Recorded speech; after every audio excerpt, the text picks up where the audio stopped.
आप यहाँ क्या कर रही हैं? निहारिका की ऐसी हालत आप देख पाएंगी? उसके आंसू आप देख पाएंगी मम्मा? किसकी बात कर रही हो वेदिका? निहारिका? हाँ, वो तो मेरी बेटी थी, लेकिन मेरी बेटी तो कब की मर चुकी है। आज मैं तुझे भी यही समझाने आई हूं कि जिसने अपनी गलतियों से खुद अपने घर संसार में आग लगाई, उसकी वजह से तुम अपने घर संसार के सुख को राख मत होने देना। अपने रिश्तों में दूरियां और फासले मत आने देना। नहीं मम्मा, आप ऐसा नहीं बोल सकती। निहारिका, आप भी दूसरों की तरह निहारिका से मुंह फेर रही हैं। और मैं क्या कर सकती हूँ? निहारिका के हर गलत कदम पर मैंने उसे सही रास्ता दिखाने की कोशिश की थी, लेकिन वो नहीं मानी। मैं मानती हूँ कि निहारिका के साथ जो हुआ गलत हुआ, लेकिन मैं तुझे यही समझाना चाहती हूँ कि जिस परिवार ने हर कदम पर तुम्हारा साथ दिया, तुम उस परिवार के खिलाफ मत जाना। इसी में समझदारी है और इसी में तेरी भलाई भी।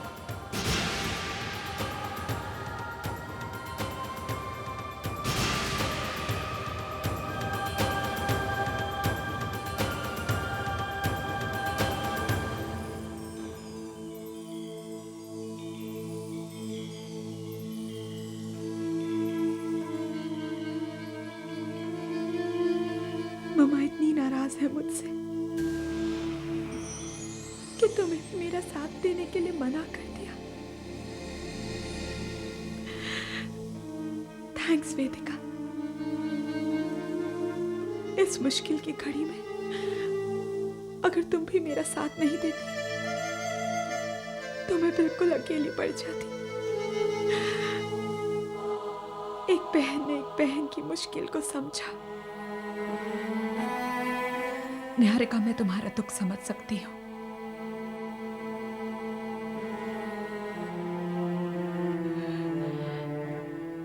लेकिन इसका यह मतलब नहीं है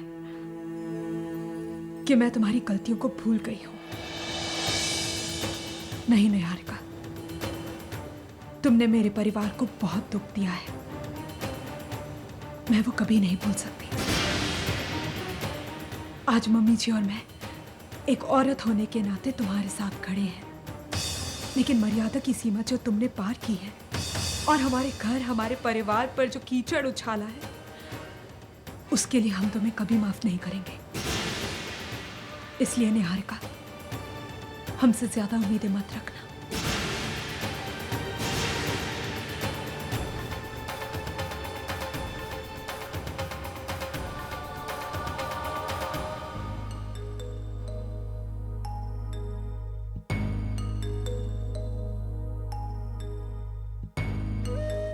अपने आप को बहुत अकेला महसूस कर रही हूं। मेरे फैसले के कारण ध्रुव और मेरे बीच बहुत सी दूरियां पैदा हो गई हैं। मुझे बहुत डर लग रहा है मां।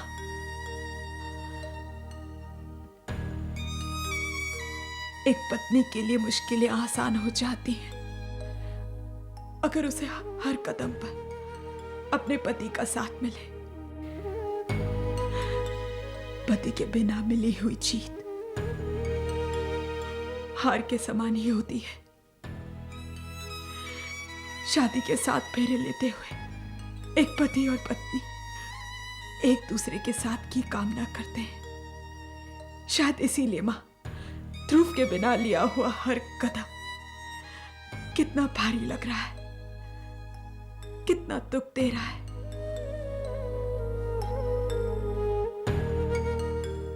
मुझे आशीर्वाद दो मां। मम्मी जी का आशीर्वाद तो मुझे मिल गया है, अब मुझे आपका आशीर्वाद चाहिए मां,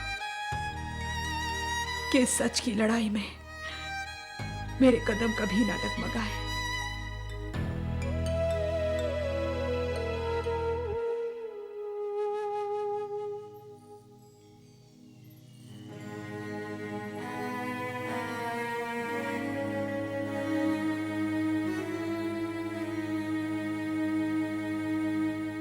वेदिका,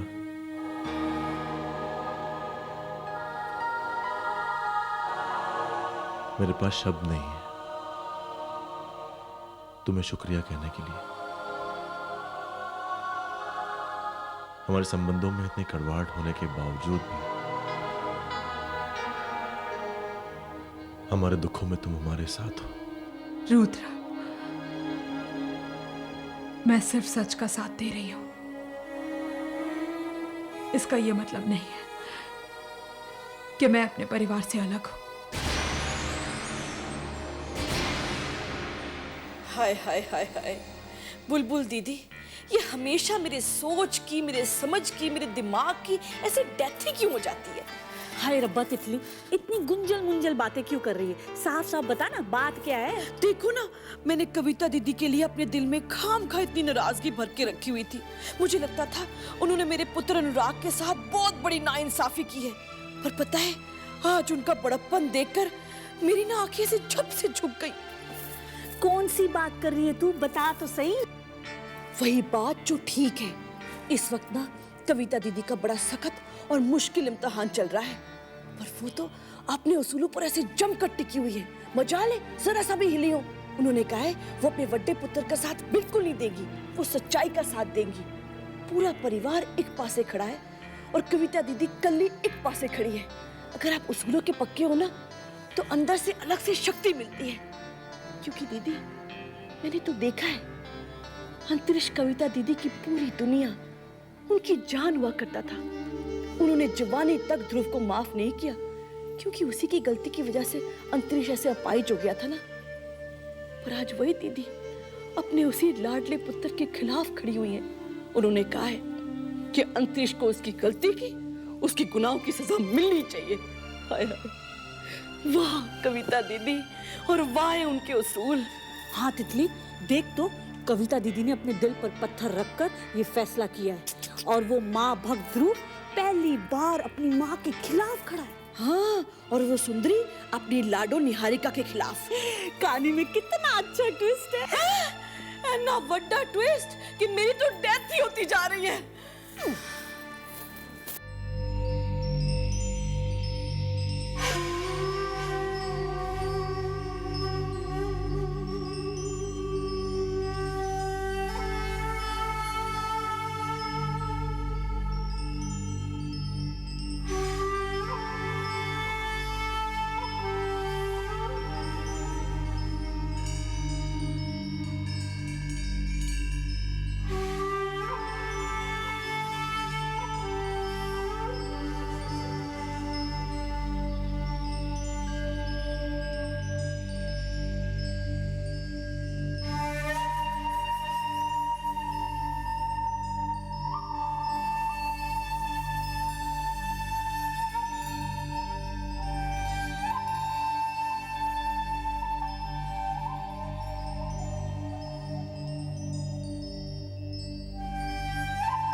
निहारिका,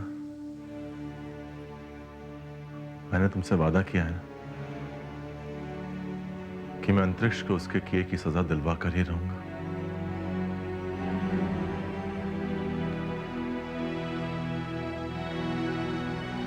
मैं एडवोकेट सेठी से मिलने जा रहा हूं, वो हमारा केस लड़ेंगे।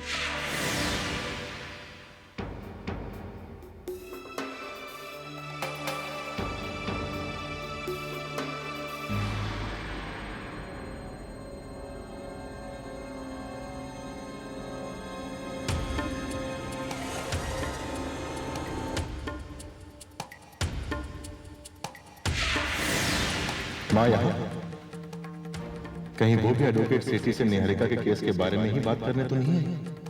आप हमारी मदद कीजिए, हम आपका ख्याल रखेंगे। आपकी फीस।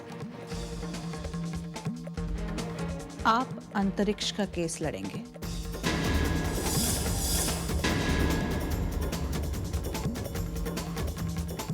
हर हाल में जीत हमारी ही होनी चाहिए।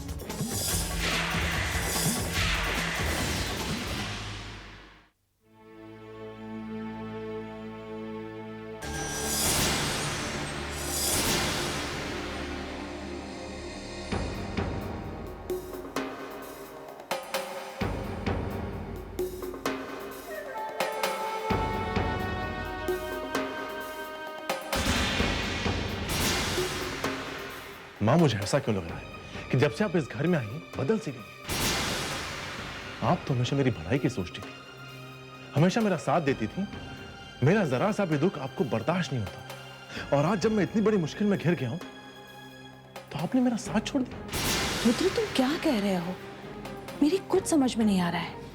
देखो, तुम्हारे मन में जो कुछ भी है साफ साफ कह दो। आज जो मैंने देखा है, जो सुना है, उसके बाद मैं आपसे क्या कहूं? रुद्र, तुमने इतनी सी बात सुनी और मुझे इतना सब कुछ सुना दिया? बेटा, अपने मन में इतने सारे विचार बनाने से पहले मेरी पूरी बात तो सुन लेते तुम। मैं मानती हूं कि मैंने मिस्टर सेठी को अंतरिक्ष का केस लड़ने के लिए कहा है, पर क्यों? क्योंकि मैं चाहती हूं कि इस केस का फैसला सिर्फ और सिर्फ मेरे बेटे के पक्ष में ही हो। मां, मेरी तो कुछ समझ में नहीं आ। धीरे धीरे सब कुछ समझ जाओगे। अभी तुम सिर्फ इतना समझ लो, एक माँ जो भी करती है अपने बच्चों की भलाई के लिए ही करती है। उसी तरह मैं जो कुछ भी कर रही हूँ अपने बेटे की भलाई के लिए ही कर रही हूँ। मां, आप अंतरिक्ष के साथ, तो उसमें मेरी भलाई कहाँ है? बेटा, जो दिखाई देता है वो हमेशा सच नहीं होता। कभी कभी सच ऐसे पर्दों के पीछे छिपा रहता है जो दिखाई नहीं देते, पर वक्त आने पर वो पर्दे उठ जाते हैं। बेटा, मुझ पर भरोसा करना चाहते हो तो जरूर करो। तुम्हारे बचपन से लेकर आज तक मैंने जो कुछ भी किया है उसमें मेरा सिर्फ एक ही स्वार्थ रहा है, मेरे बेटे की भलाई। और आज भी मेरी मनोदशा वही है। मेरी बात पर विश्वास करना चाहो या ना चाहो, तुम्हारी मर्जी।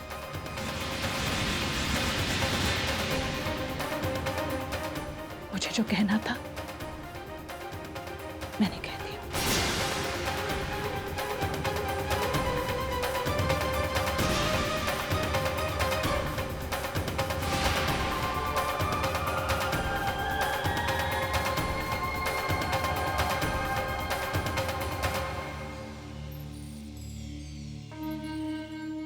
एक बार फिर से रुद्र और निहारिका की वजह से हमारे घर में मुश्किल खड़ी हो गई है। उन दोनों की वजह से हम बहुत परेशान हैं। ध्रुव, जो कुछ भी हुआ है वो सही नहीं हुआ। जानता हूं आरती, जो हुआ अच्छा नहीं हुआ, लेकिन उसके लिए अकेले अंतरिक्ष भैया जिम्मेदार नहीं है। हर बार अंतरिक्ष भैया पर ताने कसे गए, उनका अपमान किया गया। मैं तुम्हारे पास मदद की उम्मीद लेकर आया हूं। तुम्हें अंतरिक्ष भैया का केस अपने हाथ में लेना होगा। सोच लो आरती,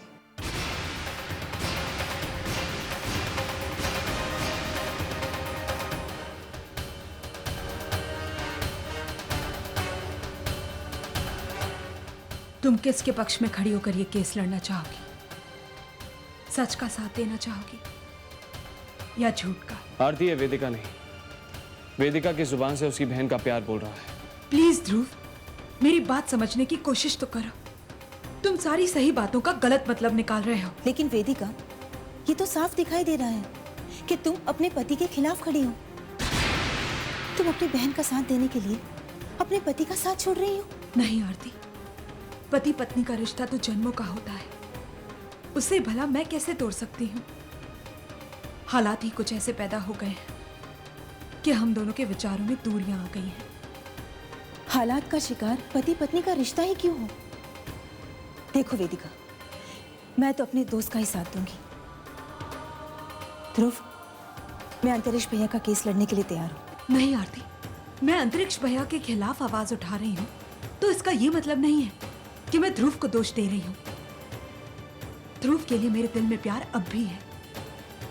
हाँ, हमारे विचार जरूर बदल गए हैं, नजरिया अलग अलग हो गया है, लेकिन हम दोनों अपने अपने सिद्धांतों की लड़ाई लड़ रहे हैं। आरती, तुम मम्मी जी को तो जानती हो, तुम जानती हो कि वो अपने उसूलों की कितनी पक्की हैं। अगर मैं गलत होती तो मम्मी जी मेरा साथ कभी नहीं देती, अपने बेटे के खिलाफ वो आवाज कभी नहीं उठाती। सबको अंतरिक्ष भैया की गलती ही नजर आती है। ये क्यों नहीं सोचते कि अंतरिक्ष भैया को कितने सारे जख्म दिए हैं निहारिका ने? ध्रुव, तुम भूल रहे हो, मैंने निहारिका के खिलाफ हमेशा आवाज उठाई है। मैं जानती हूँ निहारिका दूध की धुली नहीं है, उसने बहुत सारी गलतियां की हैं और उसके लिए मैं उसे कभी माफ नहीं करूंगी। आरती, तुम एक औरत हो और उसके साथ साथ एक वकील भी हो।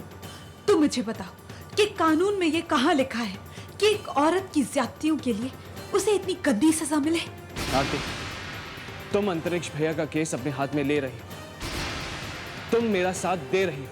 नहीं आरती, एक औरत होने के नाते तुम मर्द की उस सोच का साथ नहीं दे सकती जो ये कहती है कि बलात्कार हुआ तो क्या, औरत को उसकी गलतियों की सजा ही तो मिले। आरती, अगर तुम ऐसा करोगी तो वो ठीक नहीं होगा।